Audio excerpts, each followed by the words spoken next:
Shalom and welcome to the Middle East Report. As you can see there, we have a new intro to the program to kind of modernize the program, give it a bit more of a modern feel. And in this program today, we'll be discussing how we can bridge the Christian and Jewish communities through the incredible ministry that is Bridges for Peace. And my special guest is all the way from Israel, but originally from Canada, Reverend Peter Fast, the CEO of Bridges for Peace in Israel. So Peter, it's an absolute pleasure that you could join me on the Middle East Report today. And I've got to thank Michael as well for bringing you here to our studios. But do you just want to share with our viewers how your journey began? Share with us what your childhood was like growing up in Canada, which Canada is such a beautiful, incredible country. Yeah, and we're known to be so polite, you know, and say, I'm sorry for everything. Not like your neighbours in the south. No, exactly. No, I was born in Toronto, the area of Toronto, Ontario, southern Ontario, not far from Niagara Falls. And I mean, the big impact on my life was the home I was born in, I was raised in. My dad's a pastor, still is, so about 45 years. And I was raised to love the Word of God, to just connect with it, that's the authority, but also raised that God is active in our time. It was raised with a love for Israel. Before I was born, my parents went to Israel multiple times in the 1970s. And so growing up, I would go to these Israel nights where my dad would have, 30, 40 people and put on those little projectors where the fan kind of goes over and goes on and makes you kind of fall asleep. But I never did, because I was just glued to the screen, seeing these pictures of the Temple Mount, seeing these pictures of Capernaum, where Jesus lived and ministered, the whole area of the Galilee, Masada. These are early images in my mind. Hearing my dad study Hebrew, he was an academic, he was a pastor, he was someone who influenced. And then growing up in the Toronto area, Toronto has the largest Jewish population in Canada. And so meeting and connecting with Jewish people, visiting synagogues, all of this really had a deep influence. But faith was very real. It was modeled before me in the lives of my parents. They're very ministry and people oriented and kind of a global perspective, that it's not just like you stay in your own little shell or you stay just at home, but it's supposed to impact your life and it's supposed to be seen. And so I have 3 brothers, so it's, there was a lot of kind of alpha male competition there, but a deep love for Israel, a deep love for the Bible and for books and studying and history. Absolutely. No, thank you so much for sharing, Peter. And Peter, can you also share with us as well how the Lord led you to where you achieved degrees in was it biblical studies, as well as a BA in intercultural studies, as well as an MA in just read my notes here, Judeo-Christian Studies, and this is what you did, your Masters at the International University of Divinity. Share with us why it was so important for you to have that academic background and credentials. Yeah, people pursue degrees for different reasons. I wanted to pursue it not just to know things or knowledge or to sound fancy or have initials after my name. I wanted to utilize what I would earn, what I would immerse my life in. And as I kind of was beginning to go in that direction, seeing my dad dedicated, I've never seen something modeled so brilliantly, especially as a young boy. I mean, you're just in this phase of life where you get influenced and you see things around you. Seeing my dad every single day, studying the Bible, writing out his sermon notes, pulling books off the shelves, sometimes sitting in his office and just taking it all in, rubbed off on me. Not everybody has this mindset that wants to research, study, write essays, write sermons, and dig into Hebrew and Greek, but a lot of that rubbed off onto me. So I did resist it a little bit, because do I want to go and earn such degrees and enter into what people would call full-time ministry of some kind? So the Lord had to work in my heart, but He led me into that direction, and I jumped into it. I wanted to both immerse myself in these studies, but also find ways to utilize it, which when I was about 18, I really felt the Lord drawing me into what would become, especially right now and for the foreseeable future, a life dedicated to Israel, Jewish-Christian relations, and like focusing on that. So the degrees that you read off I mean, I'm able to not just be equipped and know things, but to utilize it. I speak all over the world. I interact with all kinds of Jewish people. And to have those degrees and to understand not just the Bible deeper, but Jewish people today and how to bridge that gap. So it's actually really, the Lord sees all. Amen to that. Thank you. Yeah. And Peter, when did you know for definite the Lord was really going to call you to stand up for Israel and the Jewish people? Yeah. And share with us as well your first visit to Israel, because whenever you go to Israel, but always your first time when you're in Israel, it is such a special occasion. Yeah, absolutely. Not only does the Bible come alive, but you get a sense of God's incredible presence. You get a sense that this is an incredibly dynamic country, which Israel is. Absolutely. You can't take it for granted. I have talked with hundreds of people, especially through Bridges for Peace, because one of the times I was there, I was a manager of their group and guest relations. So I'm like the kind of the conduit to introduce Bridges for Peace to Christians and Jews and interested tour groups and people like this. And I would ask Christians, because I'm always like, curious, like, what brought you here? How does it feel being here? And I think it should feel very real. It's not like pulling a rabbit out of a hat. Israel is a nation. It has real soil and mountains like other nations, but it's the only nation in the world where God says he's put his hand. And it's kind of our faith merging into this place of real people, including Jesus, who is there, and we believe he'll come back to there. So it means something, and it draws people into a sense of family. Something like I'm inheriting or I'm connecting to something. And so when I'd ask people these questions, they would say, I feel at home. And some of them would say, I don't know why. I've never been into Israel before or really understood Israel. I came here maybe to check off a box. But then they have an intense spiritual encounter that they've never had anywhere else. I believe, of course, there's nowhere in the world you can hide from God. You can pray to him and you can have an amazing God moment on the streets of London or in Toronto, Canada. But I also believe God speaks in unique ways in Israel. I think that's what's special about it. I think that's why people, in trying to find the answer to what they feel, it's like they're not just connecting to ancient history or ancient biblical history, because I believe prophecy is happening in our time. So they're actually connecting to like biblical prophecy in the now, biblical history now. And that does something to us if you have eyes to see and ears to hear. And for me personally, I felt the Lord moving me in this direction. Like I said, I absolutely love history. I love Middle Eastern history, ancient Semitic history, Roman history, all of these things. But there's something about ancient Jewish history and the Israelites and all of this stuff and the story of the Bible going right through the pages that really spoke profoundly to me and the modern Israel. And the things that I'm seeing with my eyes that Jeremiah and Isaiah, Zechariah and Jesus himself spoke of. So that was something that drew me, but I would say I had a real intensity that this is like an anointing when I went my first trip to Israel in 2003. And it was unusual. It was not a church tour or some kind of like study program. I went actually with a reserve IDF program called SAR-L. Okay, yes. Yeah. So I did 5 weeks on a paratrooper base. Amazing. Near Tel Nof, parallel to Tel Nof Air Force Base, not far from Tel Aviv. And I was among a few other Christian volunteers and some Jewish volunteers living on this base for 5 weeks, working with all kinds of IDF soldiers from backgrounds like you couldn't even imagine, including meeting, which is great when you talk to people who have these stereotypes about Israel, including meeting Arab Muslims serving in the IDF. And so that 5 weeks really impacted me. It was very different. And then I went back the next year for a practicum related to my studies. You read the one degree was intercultural studies, so I needed an 8-month practicum. And I lived in Israel. That was my first time with Bridges for Peace. So I was just kind of a grunt on the food bank floor. I was in home repair program. I was going into people's homes, Iranian Jews who had fled Iran, Yemenite Jews, people from France, people from Spain, all over to repair their homes, hear from them, get to know them, and share with them who I was. And so it's like a process of, it's not like I woke up one morning thinking, I think I will live in Israel for the rest of my life. It was a real process and wanting what God wants ultimately.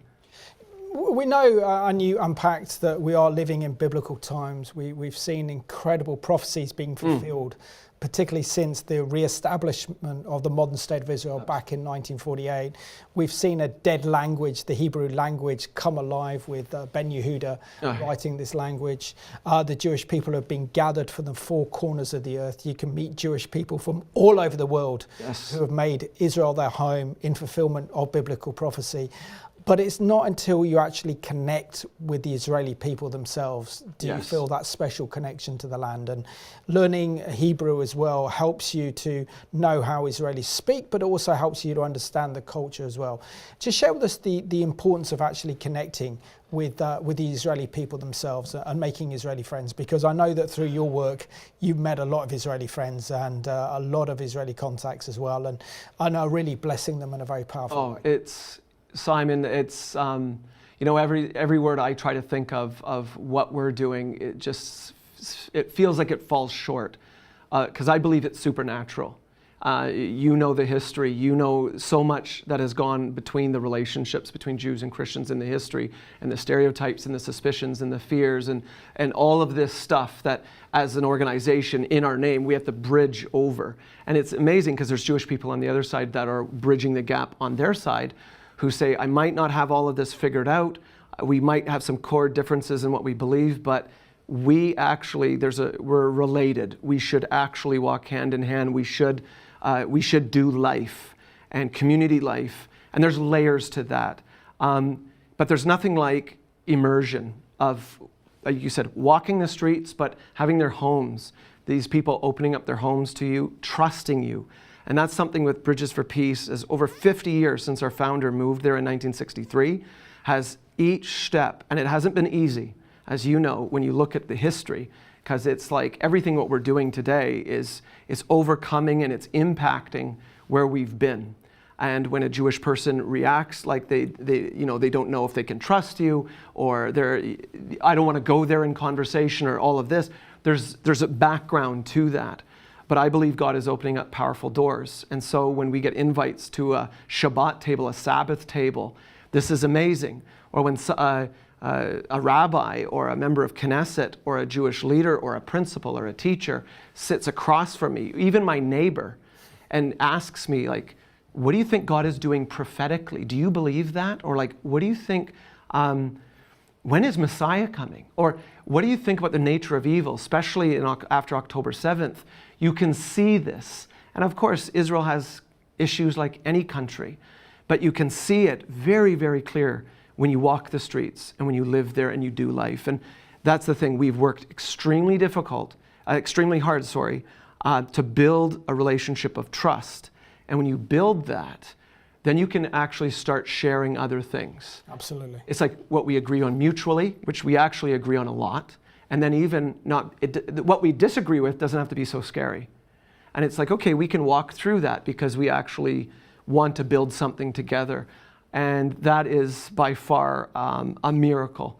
And the years, the decades that we've walked through with towns and cities, the mayors and the municipalities, the leaders, to rabbis, to social workers, to members of Knesset, to all of the strata, security, MDA, the ambulance service, to people in the army, the medical corps.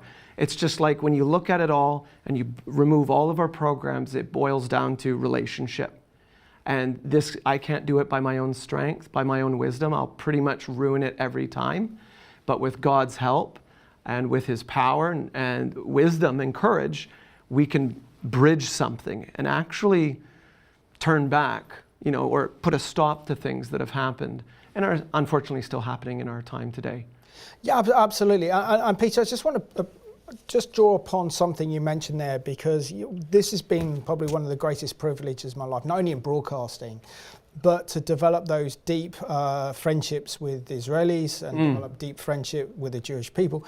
And that's why I have many Israeli guests and Jewish guests on the program, because you're dealing with almost 4,000 years of history. Yes. And culture, civilization, knowledge, wisdom. And of course, the Bible and God is in their DNA. Whether they choose to accept that or not, it's there. And when you bring Christians and Jews together, this is when God does something really special. because he wants to remind them of well who said. they are. So could you unpack for us the vision and the history behind Bridges for Peace? Because what you guys are doing is breaking down that wall of hostility that has literally been there from the Christian community to the Jewish community for over 2,000 years. And we're so privileged over the last 20 or so years that wall is literally been broken down. And God is really pouring his love out on the Jewish people and raising up Christians like yourself to really stand with Israel and the Jewish people at this critical time in history. Yeah, I'd love to share it because the vision of Bridges for Peace goes back to Dr. G. Douglas Young. And he moved to Israel with him and his wife in 1963, but his vision, what he was seeing, was a disconnect. On the Christian side, a disconnect to the Bible, the Hebraic context of the Bible, the place of Israel and the Jewish people, relational issues of not even understanding the history between Jews and Christians. So that was a real burden of his. He was one of the leading scholars in ancient Semitic languages, so he already knew the who's who in these fields. And when he moved to Israel, he was on digs with Teddy Kollek and Yigal Yadin, like the people that we read about. Yigal Yadin uncovered Masada. So these are like major people. He also won the Yakir Yerushalayim, which is like, Yakir means like precious, of Jerusalem. So he was like a pioneer from the Christian side, reaching out to the Jews, to the Jewish community. What he wanted to do is bring seminary students from around the world, mostly from Canada, the United States, and the UK, bring them to Israel. He started the Holy Land Institute of the Bible, which today is the Jerusalem University College of the Bible in partnership with the Hebrew U. And he would bring these seminarian students into his classroom, and they would study Hebrew, and they would look at the Bible, not just as ancient history, but what's going on today. It's all about connecting the dots and overcoming this gap. The more he did that, it was second nature for him to connect with the Jewish community. So he'd have rabbis and dignitaries and ambassadors into his home. But the more he did that, basically, he was like, this needs to be practical, not just educational. In the area of like some doctorate seminarian student, because most Christians aren't going to become PhD researchers and seminarian students.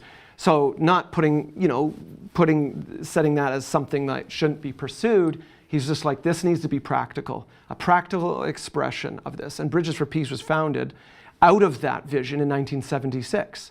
And so we've grown to what we are today, and the programs that we do are amazing. And so on one side, it's reaching the Christians.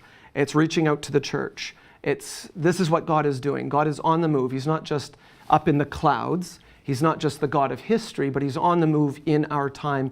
And this is what it means. We are connected. We're grafted in to this olive tree. Look at God's plans and purposes for Israel right before our eyes. I mean, Jeremiah 16, verse 14, God says through Jeremiah that no more am I going to be known as the God who brought you out of Egypt, but the God who will bring you out of the four corners. And he lists the ancient words, the ancient names of these nations. We're living in that time, Simon. It's remarkable how much of the church doesn't see that. So G. Douglas Young wanted to connect us to that, but not only just connect us, he wanted a practical expression of reaching out to the Jewish community. And now that's being reciprocated. So there's two sides of what we do. And on the other side is this compassion of unconditional love, of showing the Jewish community, for many of them, a different type of Christian than they've ever met before. Because I've met so many newly arrived immigrants, they've made Aliyah, they get onto our program from former Soviet Union countries, and their perceptions of what is a Christian. Not just like, well, what do you believe, but what is a Christian? Because one of the reasons I'm here is because Christian children would beat up my children or spit on them or curse them, or these, graffiti would be sprayed on. So it's the perception of what is a Christian. For many people, it was like a Christian is someone that I'm afraid of, or I stay away, or they're out to eradicate us as a people. And so there's these misperceptions, suspicions, and stereotypes and fears that since 1963, especially since 76 with our founding, we've been working tirelessly. Because once you build that, okay, now we actually are building something genuine, and you mentioned these walls coming down. There's still a lot of work to do, but we're seeing things, especially post October 7, that any organization that's worked with Israel, the Jewish people around the world has never seen. And not even my words. I've talked with numerous rabbis who say, because of October 7th, they believe that God has taken Christians and Jews and united them in such a way never to be separated. Like it's just going to get closer and closer, and God's doing something behind the scenes because of what they're seeing. And they're making a differentiation between Christians who will stand with them and how they read their Bible and what they see, the eyes of how they see Israel, and other Christians who ignore it or kind of lift up the rug and sweep it under and put it around because they don't want to cause division or any of this. So I think it's remarkable times as much as it is challenging and difficult. Absolutely. So let's have a look now at the vision for Bridges for Peace. And this is the mandate of the ministry that's doing incredible work in blessing Israel and the Jewish people. Bridges for Peace. Christians supporting Israel and building relationships between Christians and Jews in Israel and around the world. Bridges for Peace, 50 years of blessing Israel and the church through compassion and revelation. Compassion, feeding Israel's hungry, caring for Israel's needy, repairing homes, giving hope to children in poverty, helping the Jewish people return to their ancient homeland. Assuredly, I say to you, inasmuch as you did it to one of the least of these my brethren, you did it to me. Revelation, bringing the Bible to life in its ancient context, revealing the truth of Israel's prophetic significance, telling the story of Israel's miraculous rebirth, connecting Christians and the Jewish people through a grassroots global team of Christian representatives. For God's instruction shall go forth from Zion, the word of the Lord from Jerusalem. Bridges for Peace, a Matthew 25 ministry dedicated to supporting the nation of Israel and bridging the centuries-old gap between Christians and Jews. Bridges for Peace, your Israel connection.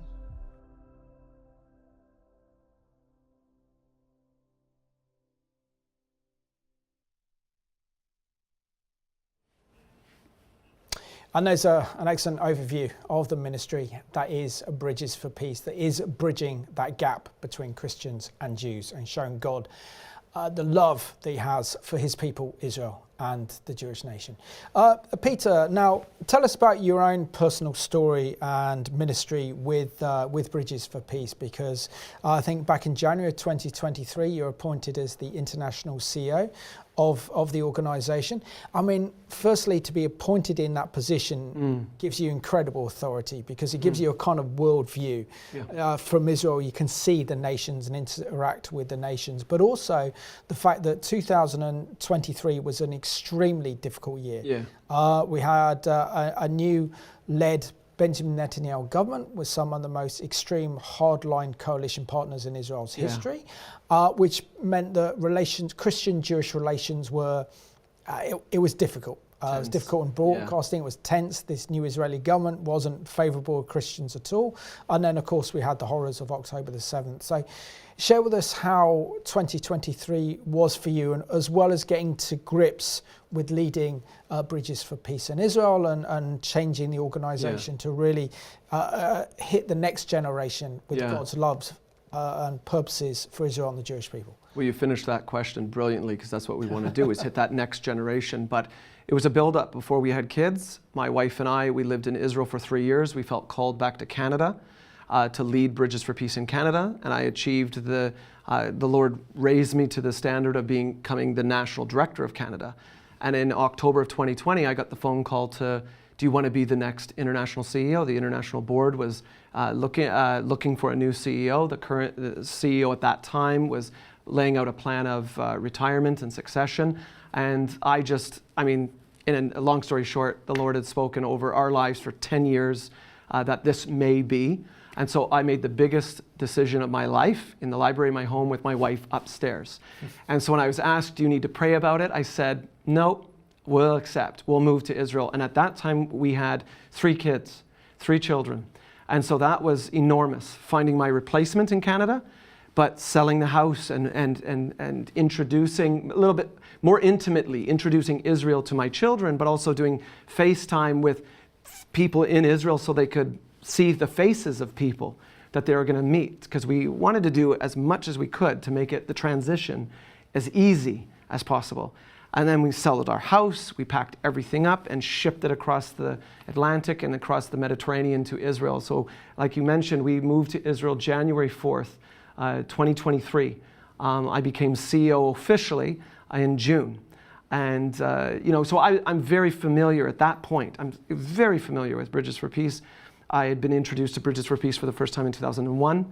So it was this long history, but stepping into the position and role as CEO, like you said, the authority, the influence, the voice, the burden of leadership that comes upon any of our shoulders, yourself included, doing something like this. It's like people watch you, they look up to you, they listen to your voice and what you have to say, and they make judgments, and that navigates them. And we want to be used for good. We want to be used by the Lord. And so when October 7th happened, everything was like hitting pause. And in fact, people have still said every day is October 7th.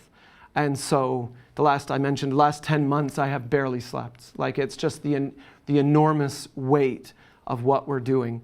Pre-October 7th, we were running all of our programs, feeding 24,000 needy Israelis every month, 60 tons of food, working in schools, providing all kinds of services.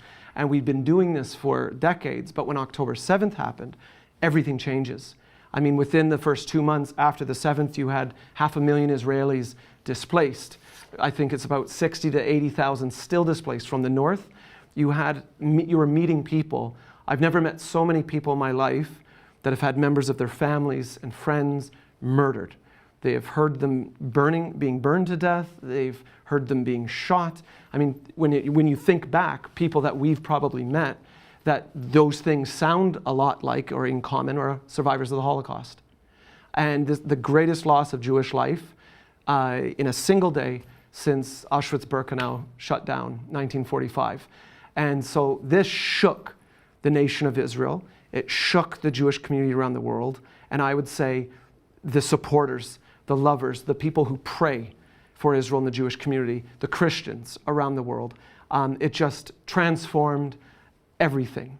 I met the foreign minister in 2 weeks after October 7th, and he opened his speech to Christian leaders. He was talking to Christian leaders. He said, on October 7th, the devil came into Israel. And this sense of loss, of trauma, of desperation, and even things that would be normally taboo, like people typically don't say, I'm in trauma counseling, I can't sleep, I have nightmares all the time, are saying it and being very open. Strangers. You get into a 30-second conversation with someone and you don't have to explain everything. Everybody knows. Everybody's at the same place. And the hostage releases in November, and the current hostages that still are in captivity, the whole country is groaning. There's a despair, but at the same time a unity. There's like this really strong unity to press through, a determination to press through. And Bridges for Peace were in the middle of this. On October 9th, I drove down to Sderot with 1,000 bags of food and clothing. And there were still terrorist infiltrations. For your viewers to understand, when October 7th happened, the last terrorist who was killed by the Israeli forces was 3 weeks later. So when I went down on the 9th, I didn't go down to get a trophy. I didn't really think about it. This is what we do. In the good, the bad, the ugly. Like, we stand with Israel. And I don't have a death wish, but we stand with them. And I drove down there, and it was like an apocalyptic film. Burning cars, bodies still out, rockets, burning buildings.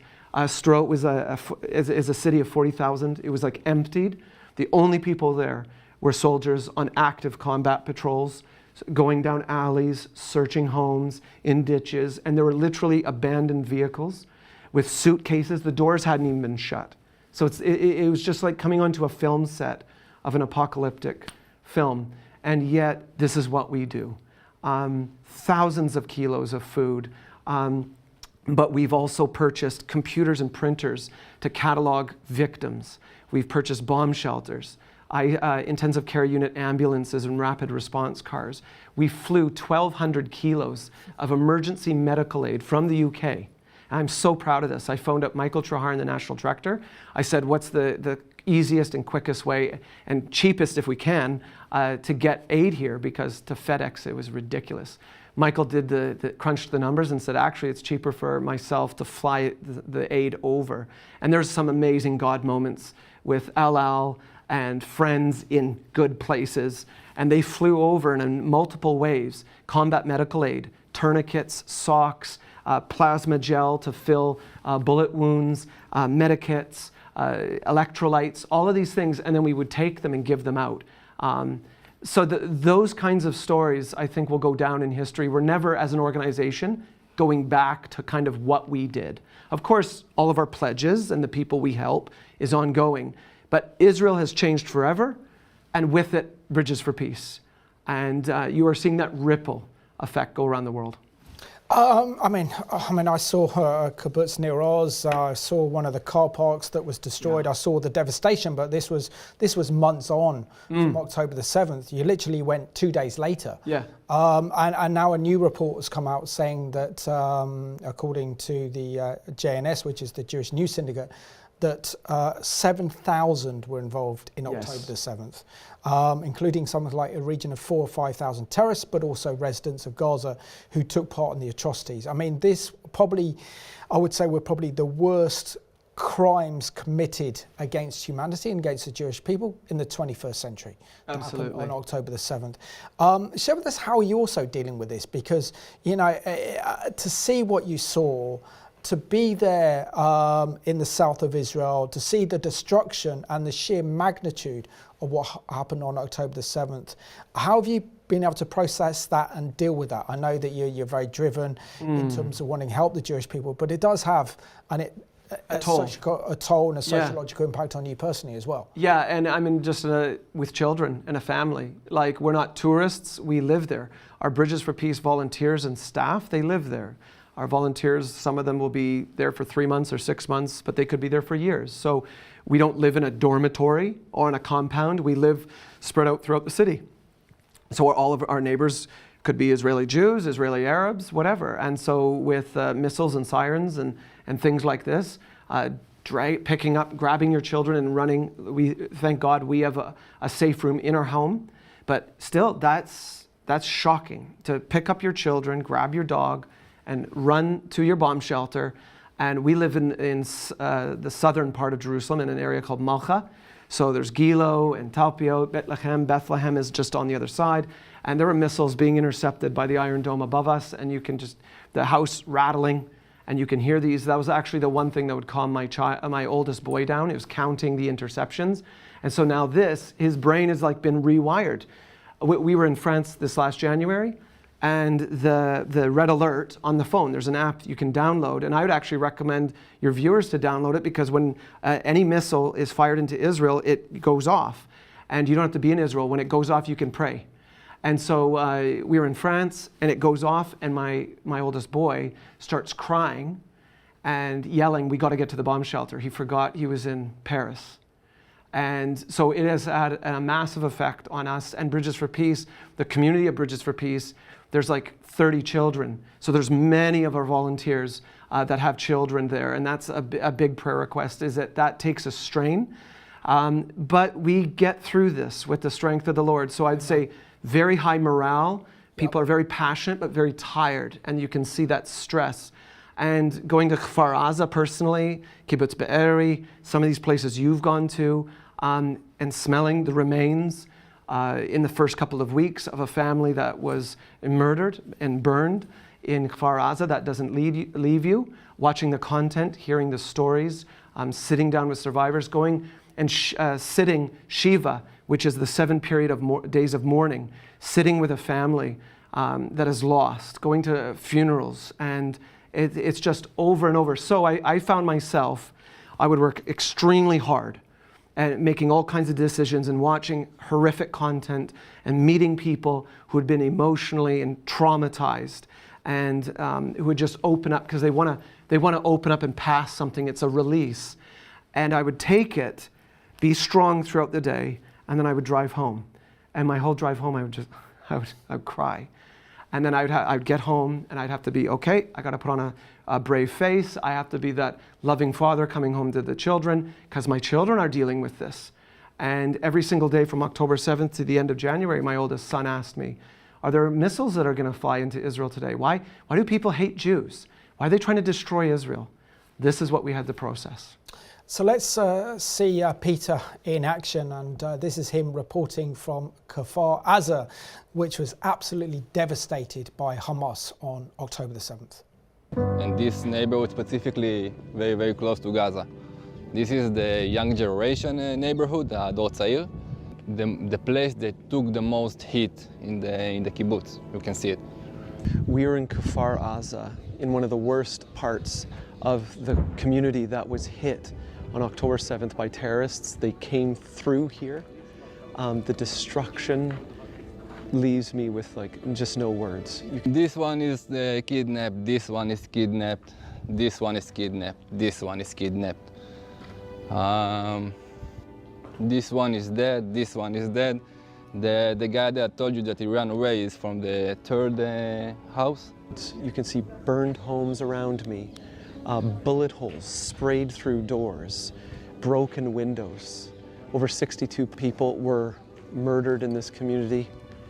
19 were kidnapped, and I'm asking you all around the world to pray for the people of Kfar Aza, to give to our crisis fund, to support these people. The level of trauma and hurt, our contact that has walked us through and is telling us the stories. Her best friends were murdered.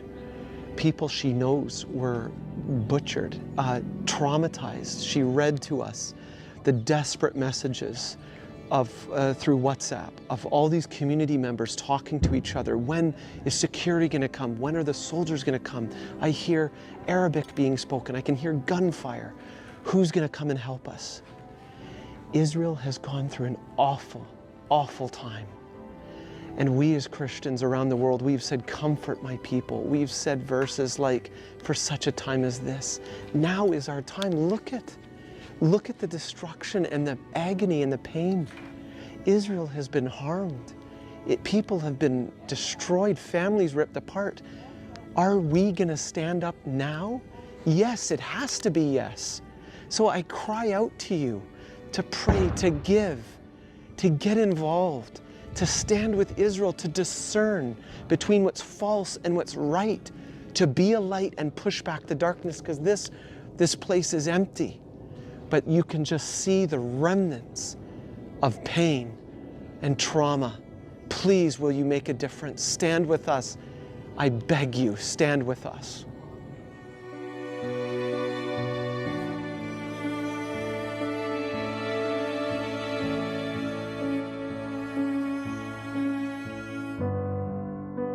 I'm here on the grounds of where the Nova Festival party happened on October 7th. This is in southern Israel. We're a quarter of a mile from the Gaza border near Re'im. And on October 7th, 3,600 Israelis gathered here. Many to dance, listen to music, but there was also security, police, caterers, all kinds of people. And then on that morning, rockets streamed across the sky behind me, and hundreds upon hundreds of terrorists from Hamas attacked this location, slaughtering people. 3,600 people scattered everywhere, in every direction you can't even imagine.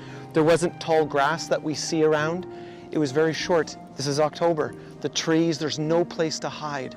375 young people, security, police officers, caterers, were cut down and murdered here on this location. Why? Because they were Jewish. They're Israeli Jews. This was an attack against Israel. And this is the place that represents this awful, awful bloodshed. On October 7th, it was the largest loss of Jewish life in a single day since the end of the Holocaust. And Bridges for Peace, we've partnered with the Isaiah Project and other partners to help the IDF and the government secure this site. Why? Because it's going to be the future location of Israel's second Yad Vashem. hand and name. Yad Vashem in Jerusalem is Israel's Holocaust Memorial Museum. This is going to be a second location, remembering and paying tribute to the events of October 7th at the location where 375 Israeli Jewish people were murdered and cut down here. This is going to be a place where hundreds of thousands of people come to remember those events, to learn about those events.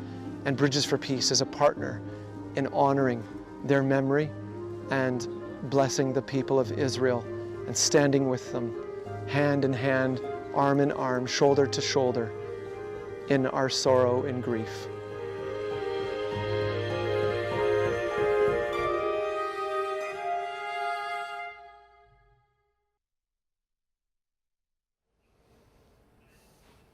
Outstanding reports there by Peter himself, and if you go onto the Bridges for Peace YouTube page, you'll see a whole range of excellent videos where I've got them for this program today.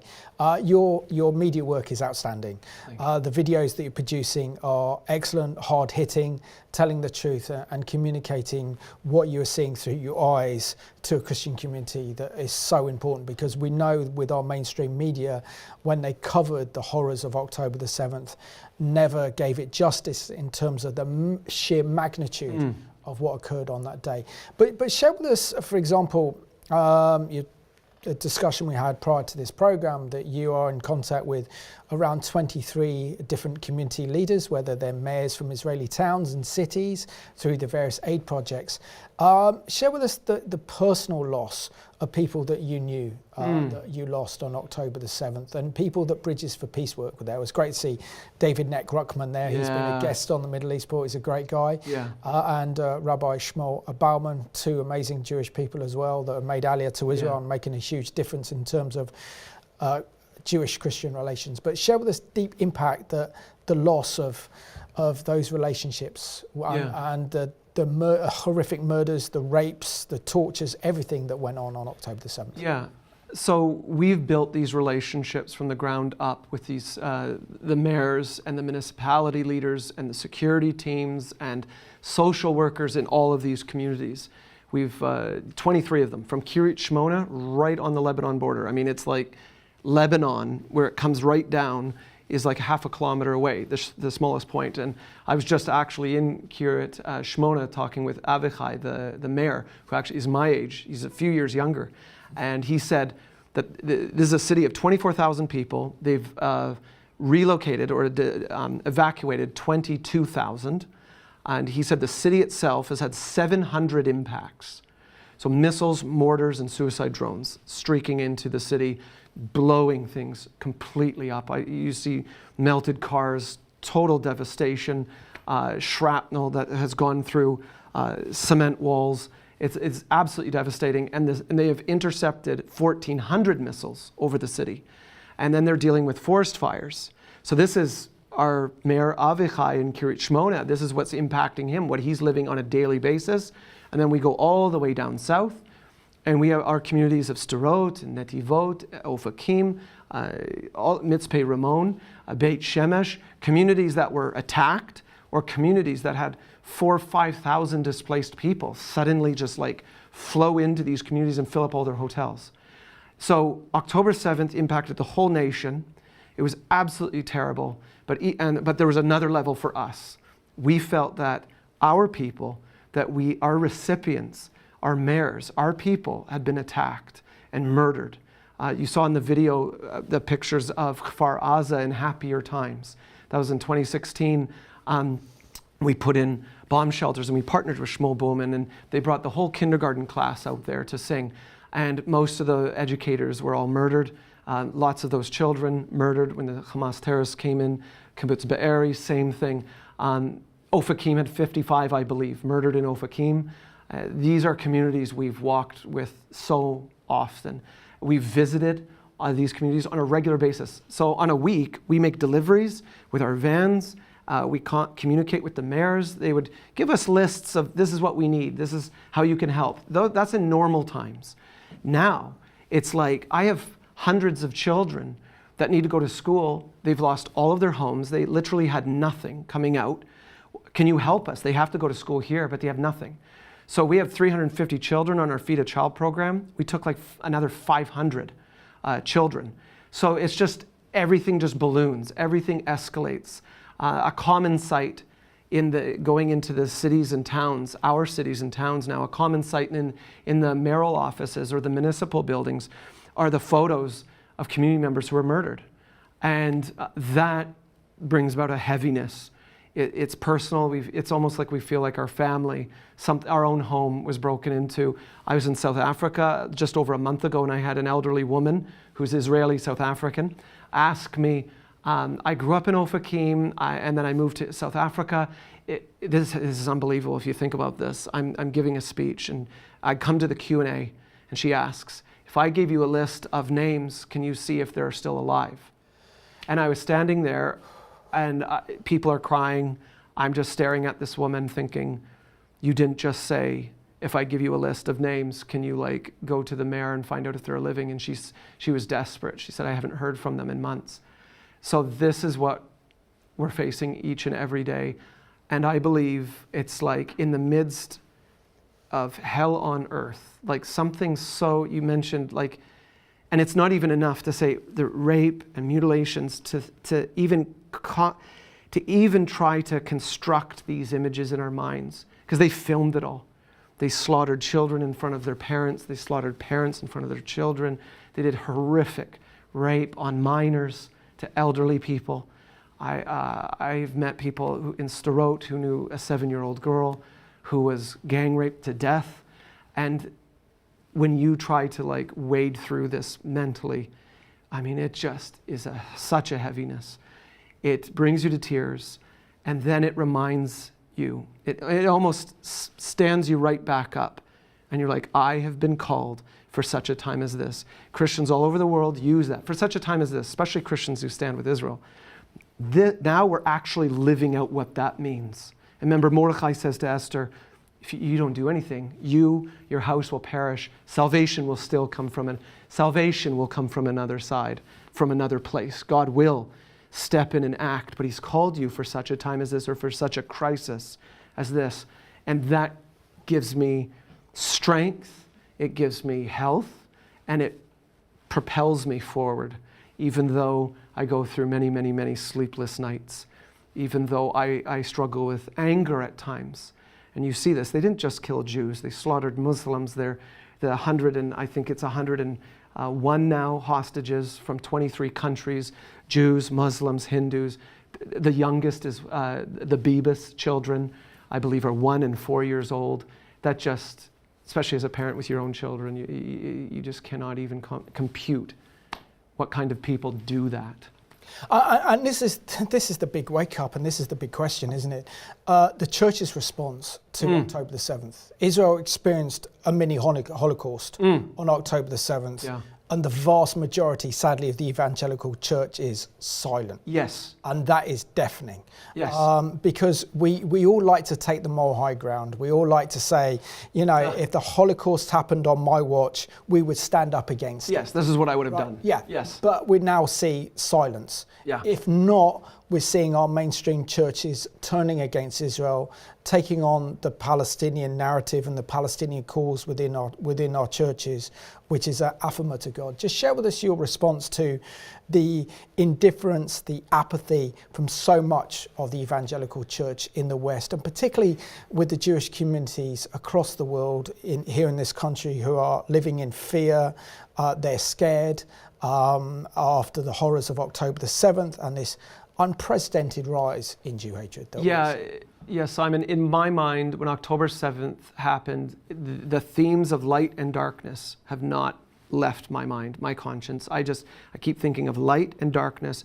The Bible, from cover to cover, it's like right at creation, Jesus, the light of the world. I mean, what you encounter, and we are called to be a light. We are called to worship God in spirit and truth. We are called to make an impact and push back darkness. And to do that, the only way to do that is to count the cost. We see in the Holocaust years, we see so many Christians were unwilling to do that. Some were. Dietrich Bonhoeffer and many. We know thousands of Christian priests and pastors and People were even sent to concentration camps. The Nazis murdered people. But you're talking about Christian Europe, hundreds of millions of people, most people, self-censored. They went along with it. They were, well, this is too divisive. I can't interject. And some of that, okay, you can process case by case, but still, at the end of the day, the majority of the church was unwilling to really count the cost to do something. So the Jewish community in the nations, here in your country, in my country, Canada, all over the world, are feeling cut off, alienated, hated, and very vulnerable. Some of them are still trying to cling to, I'm British or I'm Canadian. I can just, I have a good life here. It's comfortable. This will blow over. And then many are saying, well, maybe I should leave. Maybe this is the time. And many others are actually leaving. Some nations that have had Jewish populations for centuries, France, is beginning to empty. That may even happen here, Canada, things like this in the near future. So that's the Jewish community. The church, you hit the nail on the head when you were referring to the Christian response. And the week after October 7th, most churches didn't pray for Israel. They self-censored. Oh, it's too controversial. It's divisive. They're unwilling to count the cost. And it'll split my church, or people will get angry, or they'll send me a nasty letter, or maybe someone will vandalize my property, or some extremists here or there. But you have to count the cost. We not only just want to educate, okay, because you can watch safely in your living room. You can watch a YouTube video, maybe from Bridges for Peace. You can watch Revelation TV. Nobody has to know. So you can get education, but be silent. No, we can't be a silent majority. I'm not talking about anarchy, but we have to get out. We have to be a voice for truth. And sometimes love can be tough love. So sometimes it has to have real strength, and it has to be very bold, but it has to be spoken out. People have to notice. The Hebrew word for faith is emunah, and it's not just a mental exercise, it's something that's noticed. God is faithful, and we see it. And so he calls us, who would love God and want to love what God loves, my goodness, if I'm going to be faithful, it's going to be seen. It should be seen. If it's not, that's a serious problem.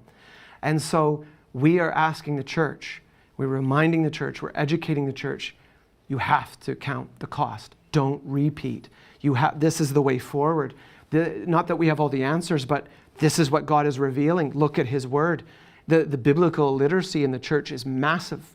No wonder they're swallowing all kinds of things, and not just on the Israel issue, but they're swallowing all kinds of things on the pro-life, pro-choice, marriage, family, all of these things. It's because they're undiscerning. We need to be discerning. And so we educate, but then we want people to take action. Pray, give, come to Israel, volunteer, see it with your own eyes, connect with people. We're not against Palestinian Arabs.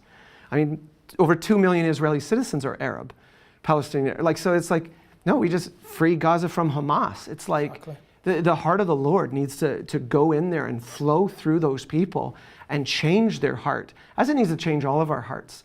But there is an indoctrination and an agenda in this enclave that has been used to fuel a hatred and a violence that the world has not seen. Yeah, we're down to the last few minutes of the programme, Peter, so I want to bring two things in.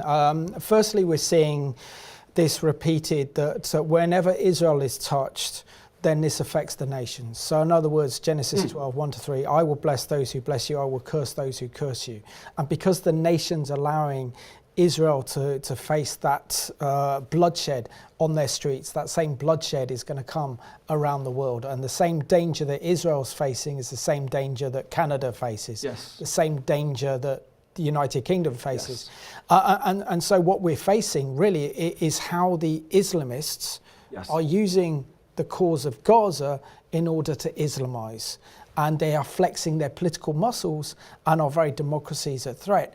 And particularly if our governments are no longer standing with Israel, we're in real danger that our own, everything that we've known in Europe, everything that the freedoms we know in the United States are now under threat because our governments are not standing with Israel. Just share with us and unpack a little bit more of that, and also tell us how our viewers can get involved and support the incredible work you guys are doing at Bridges for Peace. Yeah, it's the thing is, and Hamas, their masters, they don't care about the people of Gaza.